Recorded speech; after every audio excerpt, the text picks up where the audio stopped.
जरा सोचिए, देश के करोड़ों लोगों को पहली बार बैंकिंग सिस्टम से जोड़ने वाली एक योजना, जिसने गांव की महिलाओं को पासबुक थमाई, मजदूरों को बैंकिंग से जोड़ा, किसानों तक सरकारी मदद पहुंचाई और करोड़ों परिवारों को फाइनेंशियल इंक्लूजन का हिस्सा बनाया।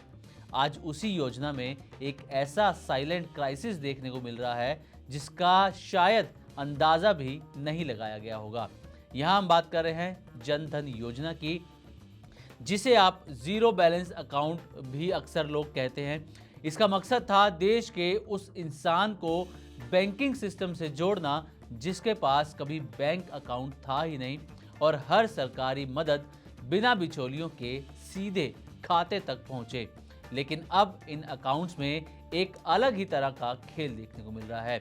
एक के बाद एक 14 करोड़ से ज्यादा खाते इनएक्टिव हो चुके हैं। ऐसे में सवाल यह है कि आखिर करोड़ों खाते अचानक इनएक्टिव क्यों हो रहे हैं? क्या लोग बैंकिंग सिस्टम से दूर हो रहे हैं या फिर सिस्टम ही लोगों से दूर होता जा रहा है? क्या बैंकिंग सिस्टम में कोई बड़ी दिक्कत है या फिर क्या अब सरकारी स्कीम का पैसा रुक सकता है? तो आज इस वीडियो में हम सिर्फ आंकड़े नहीं बताएंगे, बल्कि जनधन योजना की वो सच्चाई आपको बताने वाले हैं जो हर अकाउंट होल्डर, हर टैक्स पेयर और हर भारतीय को जाननी जरूरी है। सबसे पहले ये समझते हैं कि आखिर मामला क्या है।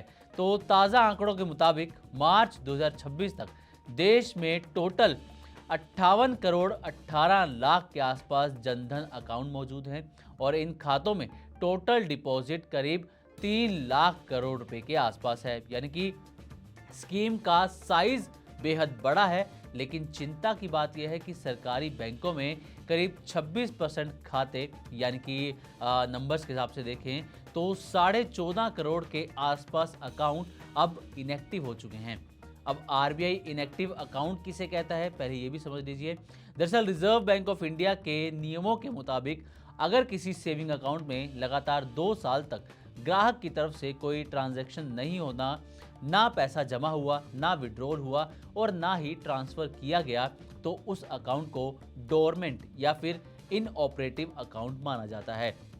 यानी ये खाते मौजूद तो हैं लेकिन प्रैक्टिकली इस्तेमाल में नहीं है, इनका यूज नहीं हो रहा। अब सबसे बड़ा सवाल, कौन से बैंक में हालत सबसे ज़्यादा खराब है, जहां पर सबसे ज़्यादा अकाउंट्स इनएक्टिव हो रहे हैं?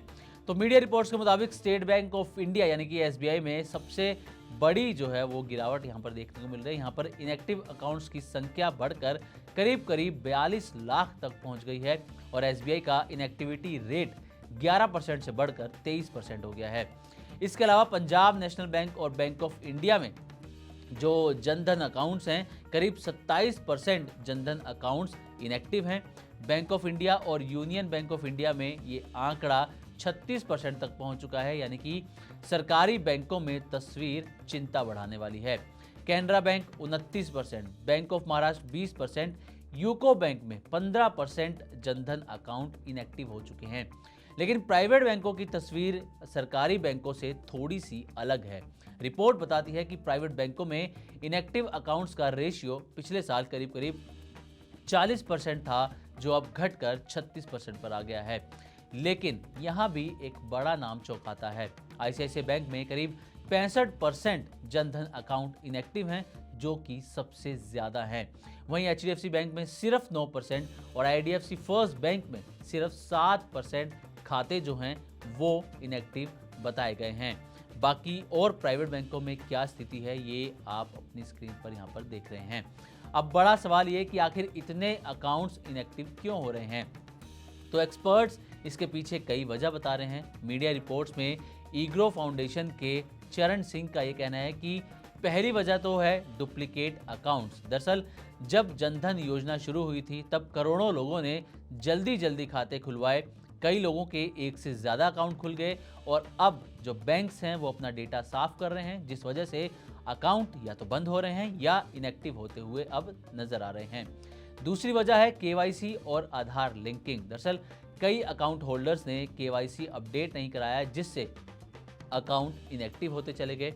और तीसरी वजह है डीबीटी यूजेज का कम होना। पहले सरकारी सब्सिडी, मनरेगा पेमेंट और दूसरे बेनिफिट्स सीधे जनधन अकाउंट्स में आते थे, लेकिन अब कई लोग दूसरे बैंक अकाउंट का इस्तेमाल करने लगे हैं और इसका असर जन धन खातों पर देखने को मिल रहा है।